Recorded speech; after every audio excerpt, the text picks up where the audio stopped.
हम इस वीडियो में धातु और अधातु जो पाठ है हमारा उसके धातु और धातुओं की रासायनिक अभिक्रियाओं के बारे में पढ़ रहे हैं। पिछली वीडियो में हमने धातु और धातुओं की ऑक्सीजन, जल, अम्ल और अक्षारों से अभिक्रिया हम पढ़ चुके हैं। आज हम विस्थापन अभिक्रियाएं पढ़ेंगे। इसको ध्यान से समझते हैं।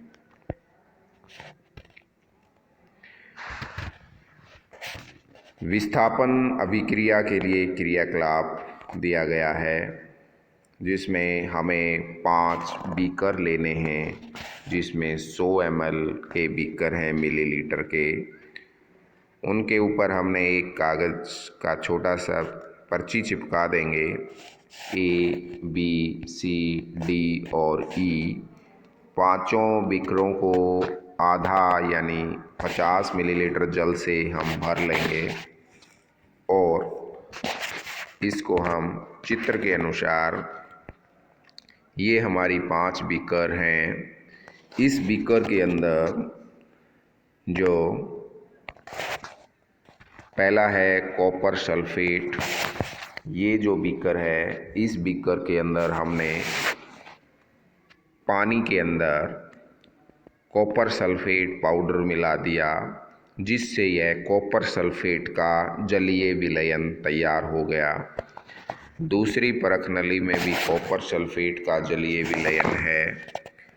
तीसरी बीकर के अंदर जिंक सल्फेट का जलीय विलयन है और चौथी बीकर में आयरन सल्फेट का जलीय विलयन है।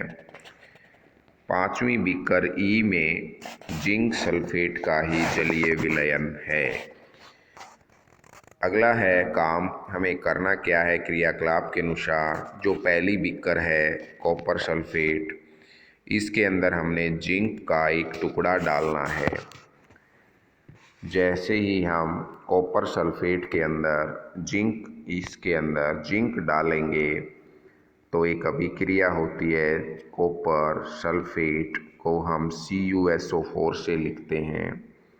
इसके अंदर जिंक मिलाया तो यहाँ ध्यान से समझने वाली बात है कि जिंक धातु अधिक अभिक्रियाशील धातु है। किससे? कॉपर से, कॉपर की तुलना में। इसलिए यह जिंक कॉपर को विस्थापित कर देगी, उसके विलयन से हटा देगी और इसकी जगह पर जिंक आ जाता, अपने आप को स्थापित कर लेता है, यानी जिंक सल्फेट और प्लस में कॉपर। अर्थात यहाँ हम देखते हैं कि ये जो था हमारा अभी कॉपर सल्फेट, इस कॉपर सल्फेट के अंदर हमने जब जिंक डाला, इसके अंदर जब जिंक डाला तो जिंक सल्फेट बन गया और साथ में कॉपर नीचे रह गया। यहाँ कॉपर है। दूसरी बीकर में भी कॉपर सल्फेट है और इसके बाद हमने लोहे की कील डाली है। यहाँ भी एक अभिक्रिया होती है। कॉपर सल्फेट जो है वो CuSO4, उसके अंदर लोहा डाला है, लोहे की कील, तो यहाँ लोहा अधिक अभिक्रियाशील है कॉपर की तुलना में। लोहा कॉपर को यानी तांबे को विस्थापित कर देता है और स्वयं उसकी जगह स्थापित हो जाता है। अर्थात यहाँ FeSO4 प्लस Cu हो जाएगा। कॉपर नीचे रह जाता है और यह FeSO4 इस अभिक्रिया में। अगली अभिक्रिया है बीकर C, जिसके अंदर जिंक सल्फेट है। ये हमारा जिंक सल्फेट है। इसके अंदर तांबे की छीलन डालनी है। जिंक सल्फेट, यहाँ जो अभिक्रिया है, जिंक सल्फेट ZnSO4 से दिखाया जाता है। इसके अंदर तांबा या कॉपर जो डाला गया है वो ये है।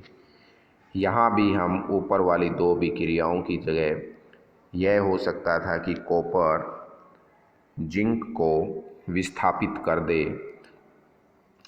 लेकिन नहीं, क्योंकि विस्थापन अभिक्रियाओं में केवल अधिक अभिक्रियाशील धातु ही कम अभिक्रियाशील धातु को उसके विलयन से विस्थापित कर सकती है।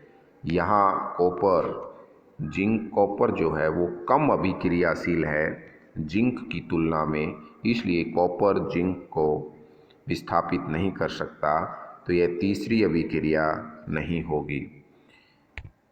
उसके बाद जो आयरन सल्फेट है, ये इसकी तांबे के साथ अभिक्रिया, इसमें तांबा डालते हैं। आयरन सल्फेट को हम FeSO4 से लिखते हैं। जब इसके अंदर भी तांबा डाला तो यहाँ भी हम देखेंगे क्या तांबा आयरन को विस्थापित कर सकता है उसके विलयन से? नहीं, क्योंकि कॉपर कम अभिक्रियाशील है लोहे से, तो यह अभिक्रिया भी घटित नहीं हो सकती। अगला है जिंक सल्फेट। यहाँ हमारा जिंक सल्फेट है, इसके अंदर लोहे की कील डाली है तो भी अभिक्रिया देखते हैं। ZnSO4 जिंक सल्फेट होता है और इसके अंदर लोहा को हम Fe से दिखाते हैं। यहाँ Fe जिंक को विस्थापित कर सकती है या नहीं? लेकिन नहीं, क्योंकि लोहा कम अभिक्रियाशील है जिंक से, इसलिए यह इसको विस्थापित नहीं कर सकता, तो ये अभिक्रिया भी नहीं हो सकती। CDE अभिक्रियाएं नहीं हो सकती और A और B दोनों अभिक्रियाएं होती हैं। तो यहाँ से क्लियर है विस्थापन अभिक्रिया की परिभाषा हमारा जानना कि अधिक अभिक्रियाशील धातु ही जो है कम अभिक्रियाशील धातु को, यहाँ ये स्पष्ट है कि एक अधिक अभिक्रियाशील धातु कम अभिक्रियाशील धातु को विस्थापित कर सकती है, परंतु कम अभिक्रियाशील धातु अधिक अभिक्रियाशील धातु को विस्थापित नहीं कर सकती, हटा नहीं सकती। यही विस्थापन अभिक्रिया है। इस प्रकार से हमने धातुओं में विस्थापन अभिक्रियाएं पढ़ी। अधातुओं में विस्थापन अभिक्रिया का उदाहरण नहीं है। अगली वीडियो में हम धातुओं और अधातुओं के उपयोग के बारे में जानेंगे।